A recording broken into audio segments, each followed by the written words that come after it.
इन सभी खबरों के बीच में अब इस वक्त की बड़ी खबर, हर कोई ये जानना चाहता है कि कल किसान आंदोलन होगा, नहीं होगा, क्या होगा। एक बड़ी बैठक इस वक्त चल रही है और उससे एक बड़ी खबर आ रही है।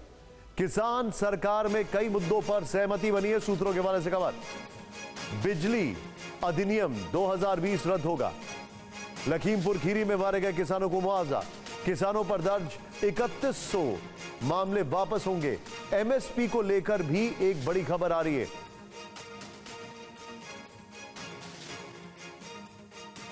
मोहित हमारे साथ है। मोहित, सबसे पहले मुझे बताइए क्या क्या इंफॉर्मेशन आ रही है, क्या जानकारी आ रही है, क्योंकि अपने दर्शकों को बताना चाहूंगा इस वक्त चंडीगढ़ में पीयूष गोयल, अर्जुन मुंडा और किसानों के कई नेता और नित्यानंद राय, वो सभी लोग एक बैठक कर रहे थे। अभी बताइए क्या निकला है। देखिए, अब तक की जो जानकारी आ रही है उसके मुताबिक बैठक काफ़ी पॉजिटिव दिशा में जा रही है। इसी वजह से पीयूष गोयल, जिनको करीब 8:30 पर जाने का कार्यक्रम था, वो भी अभी मीटिंग के अंदर ही मौजूद हैं। करीब 2.5 घंटे से मीटिंग जारी है और कई मुद्दों पर सहमति बनी है। बिजली अधिनियम जो 2020 है उसको लेकर किसानों को शिकायत थी कि ऐसे में किसानों को जो मुफ्त बिजली की सुविधा मिलती है वो ख़त्म हो सकती है, सब्सिडी उनको सीधे खातों में देने की बात थी। तो उस कानून के खिलाफ किसान पिछले लंबे वक्त से मांग कर रहे थे, उसको रद्द करने की मांग मान ली गई है। लखीमपुर खीरी मामले को लेकर जो घायल किसान उस घटना में हुए थे और जो मारे गए थे उनको मुआवजा देने की बात मान ली गई है। हालांकि किसानों की उसमें शर्त अजय मिश्रा को कैबिनेट से बर्खास्त करने की भी थी, लेकिन उसको कहा जा रहा है कि वो मामला ये जो है ये कोर्ट में है। तो ऐसे में जो मुआवजा देने की बात है उस पर सरकार ने हामी भरी है और एमएसपी की गारंटी और स्वामीनाथन आयोग के रिकमेंडेशंस, इनको लेकर अभी बातचीत जारी है। किसान इस पर पुख्ता जवाब चाहते हैं। मुझे ये बताइए कि कल सरकार चाहती है कि क्या आंदोलन होगा, कल आंदोलन होगा, क्या लग रहा है? देखिए, कल आंदोलन होगा या नहीं, अभी भी इसमें कुछ पेच फंसे हुए हैं, कुछ मुद्दे हैं जिन पर बातचीत जारी है।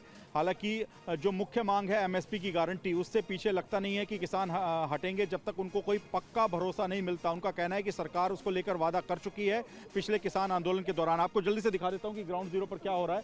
देखिए, ये पंजाब सरकार का चंडीगढ़ के सेक्टर 26 का Mahatma Gandhi state institute of public administration है, जहां पर यह बैठक जारी है। 2.5 घंटे हो चुके हैं। पीयूष गोयल हैं, अर्जुन मुंडा है, नित्यानंद राय इस बैठक में नहीं आ सके हैं, लेकिन पंजाब सरकार की ओर से उनके कैबिनेट मंत्री कुलदीप सिंह धालीवाल भी अंदर मौजूद हैं। पंजाब सरकार कोशिश कर रही है कि किसानों को भी थोड़ा समझाया जाए। अगर केंद्र सरकार कोई उचित बात कर रही है तो उसको वो समझें और ये जो आंदोलन जो काफी बड़े स्तर पर होने जा रहा है उसको टाला जा सके। लेकिन अब तक का अपडेट ये है कि अब तक किसानों ने आंदोलन को वापस लेने की हामी नहीं भरी है। आंदोलन कल होगा। शुक्रिया जानकारी के लिए आपका। मैं इसको I stand corrected. Nityanand Rai उसमें नहीं है, लेकिन पीयूष गोयल और अर्जुन मुंडा उसमें उस बैठक में मौजूद हैं। इस वक्त तक किसानों के इस प्रदर्शन को किसान आंदोलन 2.0 भी कहा जा रहा है। वो दिल्ली चलो नारे के बैनर तले आगे बढ़ रहे हैं।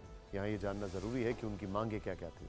पहली और प्रमुख मांग एमएसपी के लिए कानून बनाना, स्वामीनाथन आयोग की सिफारिशों को लागू करने की मांग, कृषि ऋण माफ करने की मांग, किसानों के खिलाफ मुकदमे वापस हो, भूमि अधिग्रहण अधिनियम 2013 को लागू किया जाए।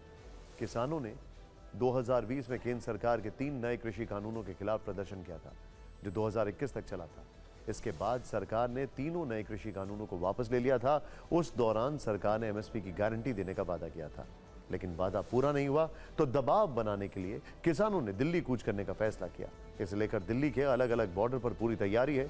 हमारे संवाददाता जितेंद्र शर्मा, विवेक शर्मा और शालिनी वाजपेयी की रिपोर्ट देंगे। किसानों का रुख देखते हुए दिल्ली की 3 प्रमुख सीमाओं को किले में तब्दील कर दिया गया है।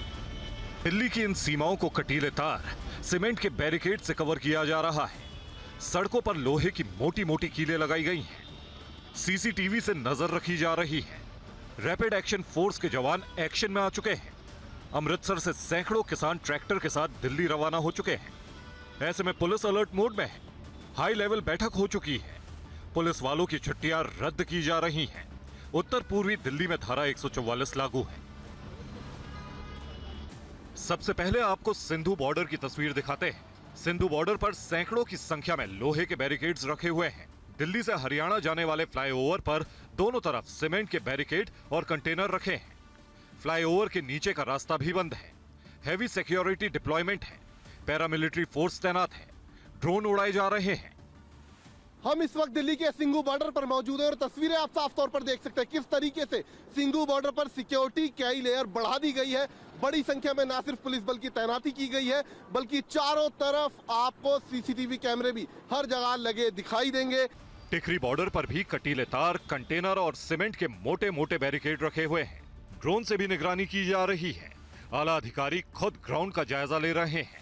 इस वक्त हम मौजूद हैं टिकरी बॉर्डर पर, जहां तस्वीरों में देख सकते हैं कि दिल्ली पुलिस के जवान यहां पर अभी से तैनात हो चुके हैं। और उसके साथ ही अगर बात करें तो यहां पर सीमेंट की बैरिकेड भी पहुंच चुके हैं।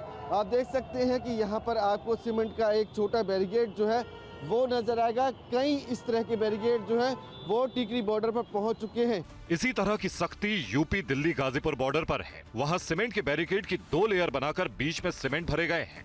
एक तरह से सीमेंट की दीवार खड़ी की जा रही है। किसानों को प्रदर्शन को देखते हुए बैरिकेडिंग और मजबूत की जा रही है गाजीपुर बॉर्डर पर। मैं इस वक्त आपको तस्वीरें दिखा रही हूँ। यहाँ पर देखिएगा, जो सीमेंटेड बैरिकेड जो थे वो दो लेयर बना के बीच में सीमेंट बाकायदा भर रहे हैं एसीसी से, ताकि कोई भी बैरिकेड जो है इसको तोड़ न सके। गाजीपुर बॉर्डर पर पुलिस ने सुरक्षा कर्मियों की तैनाती के अलावा दिल्ली से नोएडा, गाजियाबाद और नोएडा गाजियाबाद से दिल्ली जाने वाले रास्ते